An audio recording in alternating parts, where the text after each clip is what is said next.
Lo primero que esto funcione, y yo tenía preparada esta portadilla antes de que me dijeran que tenía que poner la otra, he puesto la otra, yo soy disciplinado, pero esto es un poquito de lo que vamos a hablar. Vamos a hablar de esos platos populares, como nosotros los vemos. Habría que preguntarle a los protagonistas que salen en esa fotografía si realmente están tan contentos de ser protagonistas de los platos populares.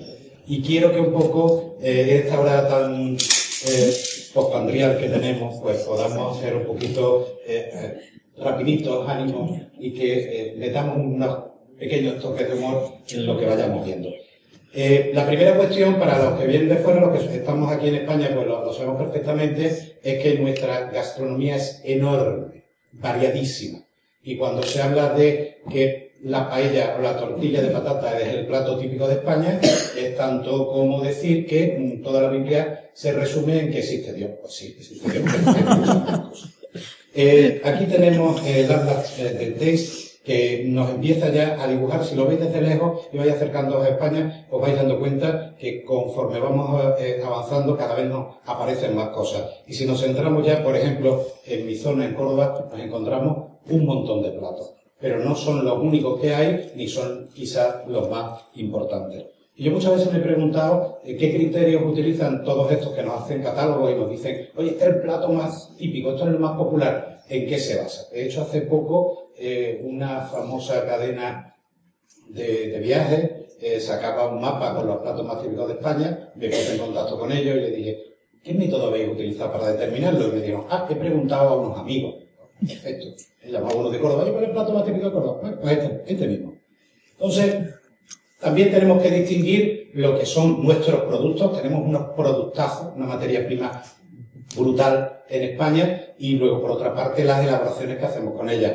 Y yo no me voy a referir a esos productazos que tenemos, a esas materias primas, sino que voy a entrar mucho más de lleno en esas elaboraciones, esas formas de las que ya nos han contado cómo hemos ido llegando hasta hoy y cómo aterrizamos en este momento de esos platos tradicionales. Y cuando hablamos de platos tradicionales, algunos estarán diciendo, qué tontería, ¿por qué vamos a estudiar los platos tradicionales? Bueno, pues tenéis ahí algunos de los motivos por los que deberíamos de estudiarlos.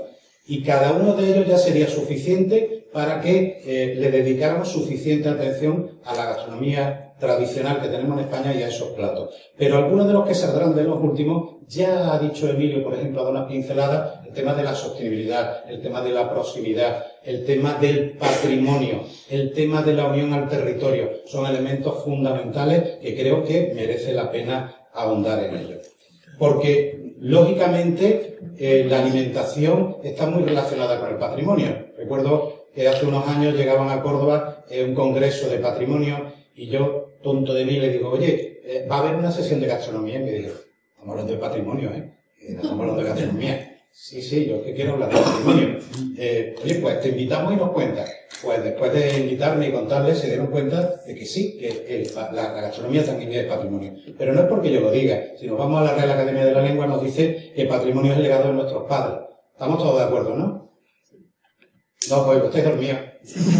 Sí, ¿es el legado de nuestros padres? Sí. No, es el legado de nuestras madres, es el legado de nuestras abuelas.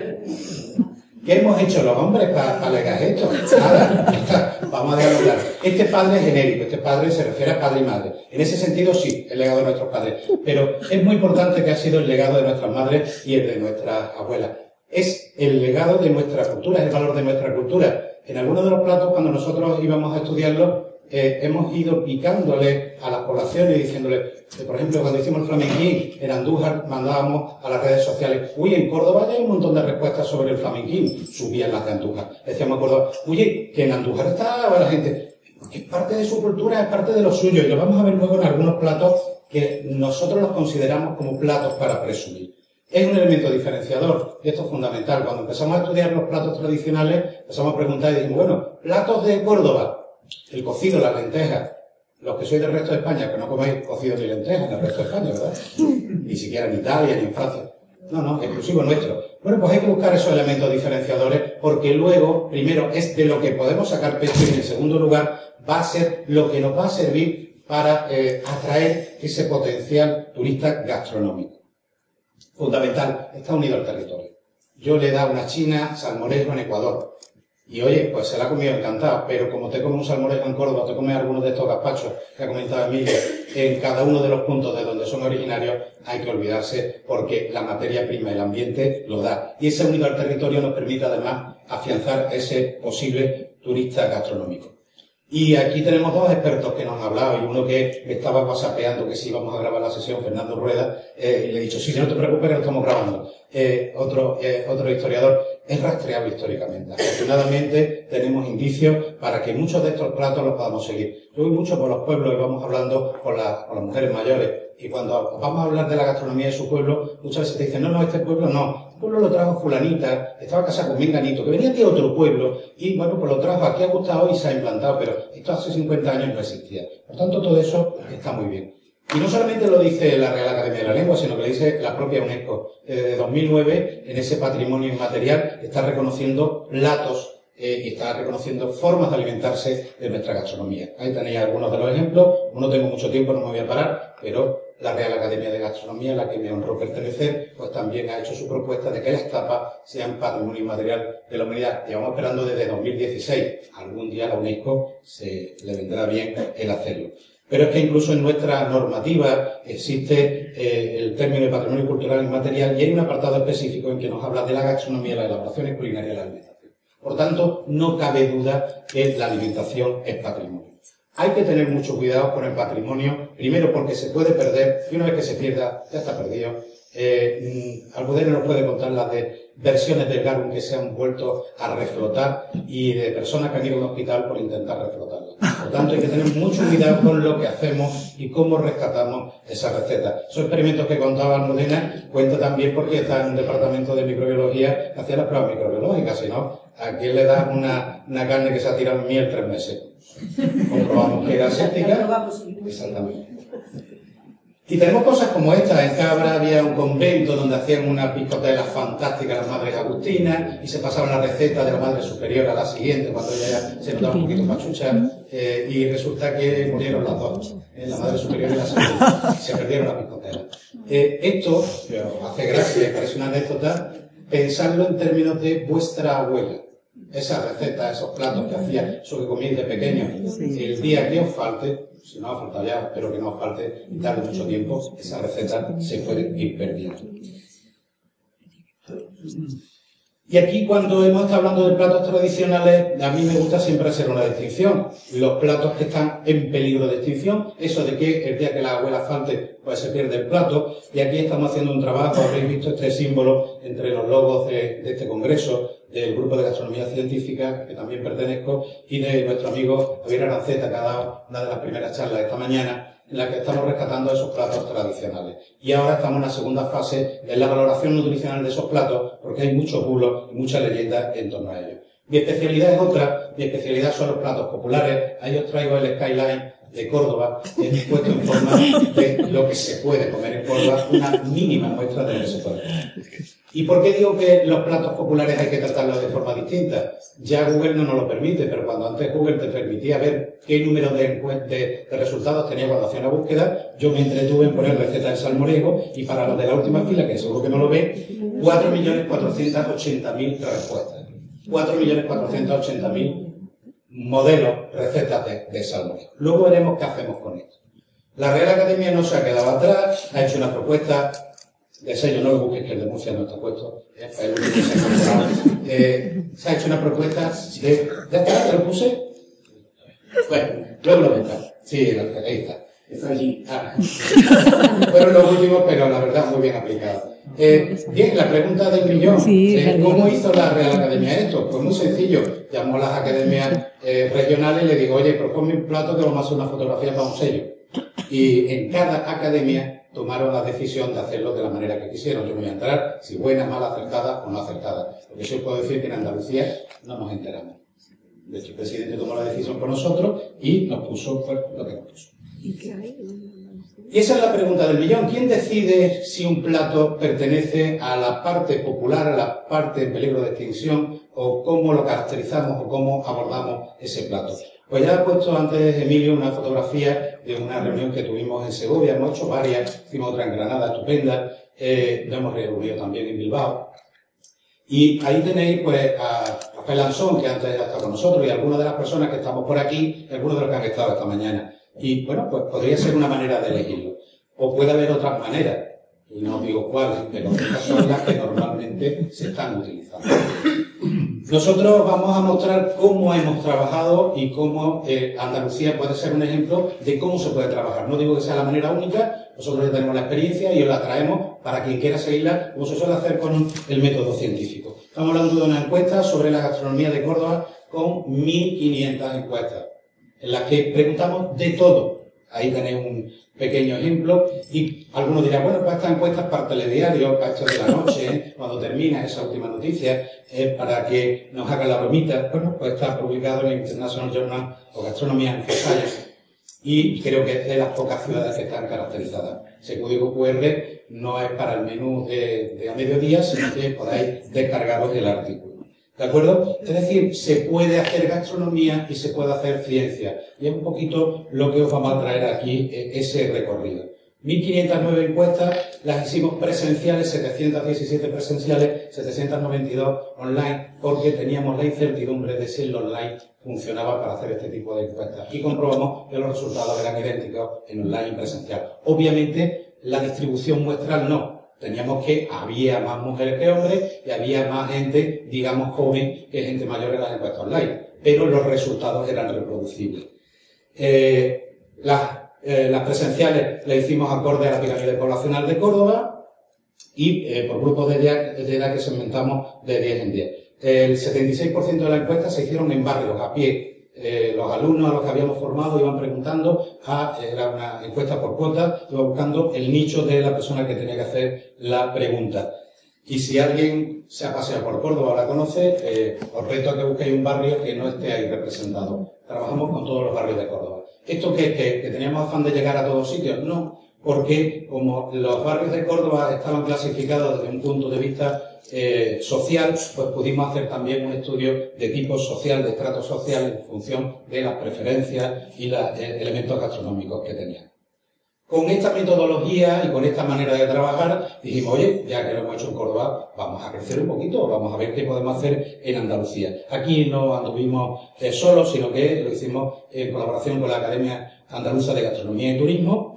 Y, bueno, partimos, ahí veis que hay un logo un poco extraño y es porque éramos la Cátedra de Gastronomía de Andalucía, que luego evolucionamos a la Cátedra de Gastronomía Mediterránea y nos pilló en el camino. Entonces ahí tenéis el logo a medio camino de una cosa y otra. Tenemos la enorme suerte en Andalucía de que ya había un trabajo previo. Antes he mencionado a Fernando Rueda, que fue un poco el promotor, el comandante de este estudio sobre la Biblioteca Gastronómica de Andalucía, en el cual se recopilaron 800 recetas, 100 de cada una de las provincias. Y aquí tenéis a la protagonista de recopilar las 100 recetas de Córdoba. Me refiero que no se hizo de una manera azarosa, ni fue nuestro amigo Pedro Sánchez o el líder de la oposición quien se pusieron de acuerdo, sino que se hizo con una metodología científica. A partir de ahí se lo ofrecimos a la academia y le dijimos, oye, hablad con los comendadores de cada provincia y que nos digan cuáles son los platos más populares que podemos encontrar. Y nos ofrecieron 10 platos de cada una de las provincias. Hasta aquí hemos ido aplicando un método que se puede aplicar de forma sistemática cada vez que queráis. Hicimos una encuesta con esos 10 platos para cada provincia y se distribuyó en cada una de las provincias por diferentes métodos. Redes sociales, por WhatsApp, en prensa, de todas maneras posibles. Esos son los logos, ya están las encuestas cerradas, obviamente, y tenéis un poco la representación de lo que ocurrió.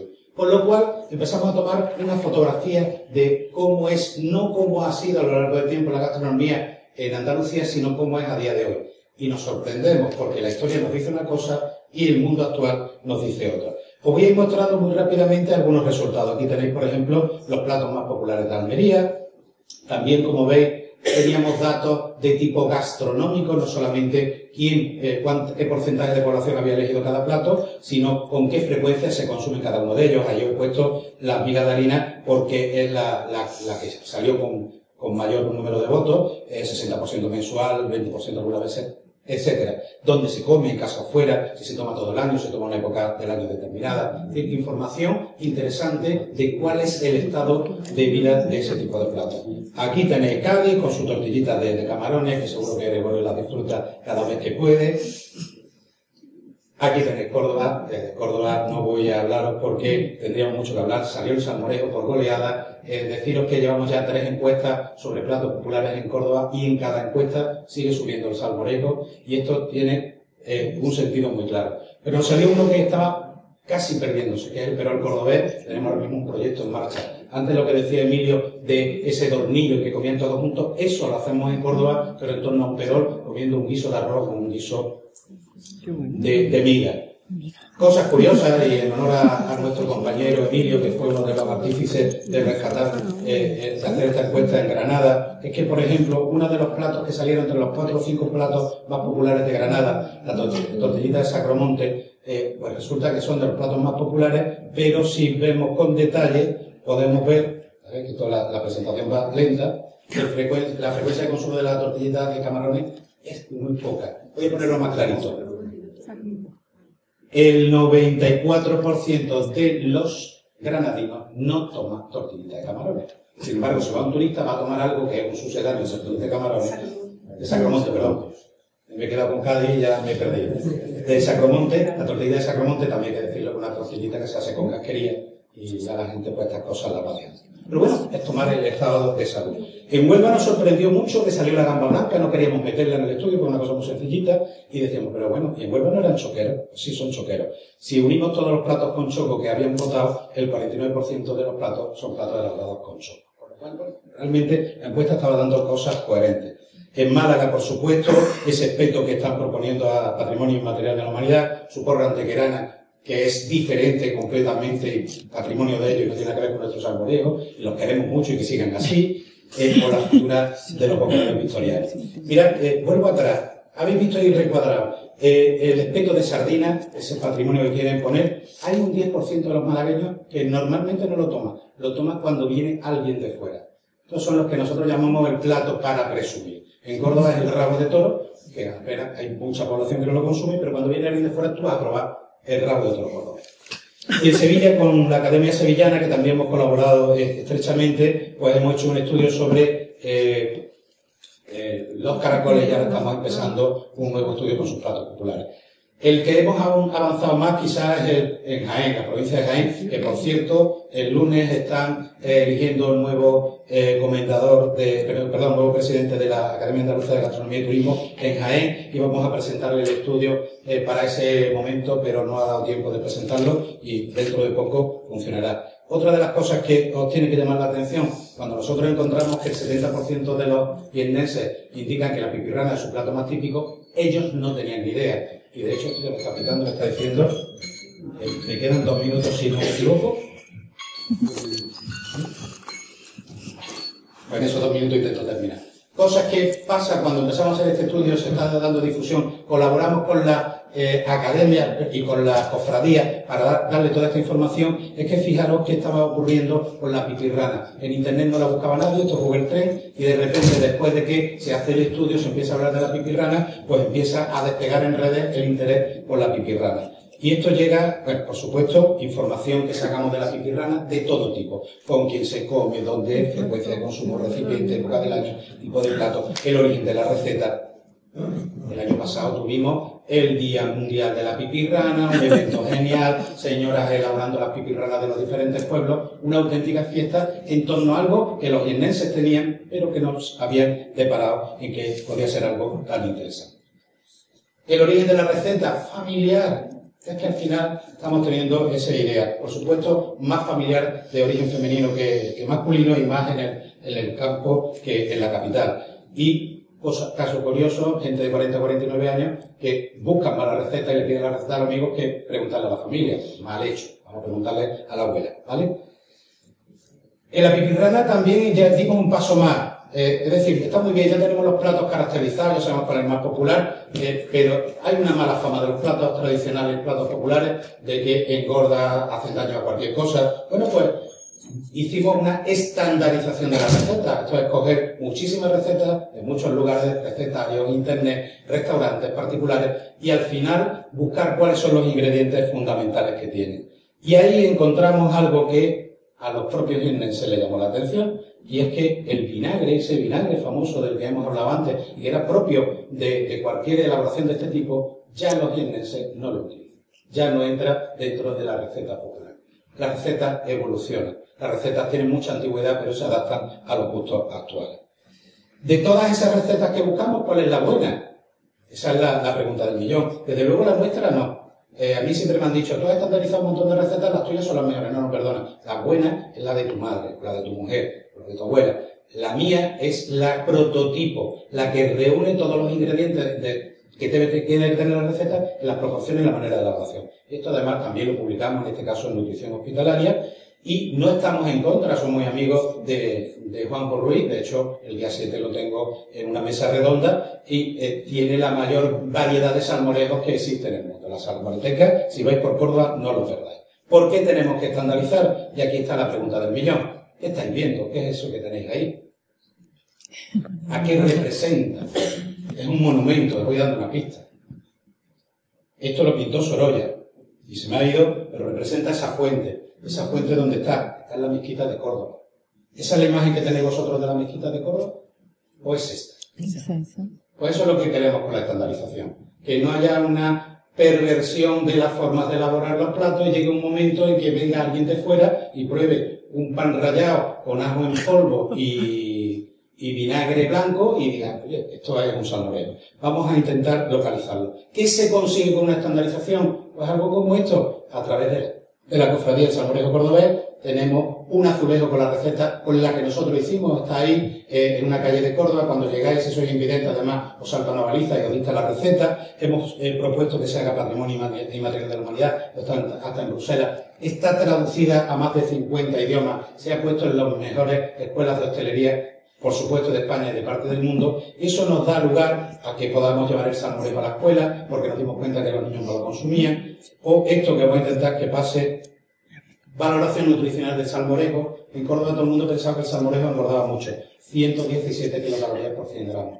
Los aportes de fibra dietética, pues equivalentes a tomarse una ensalada. El aporte de vitamina C es fantástico, y además licopeno.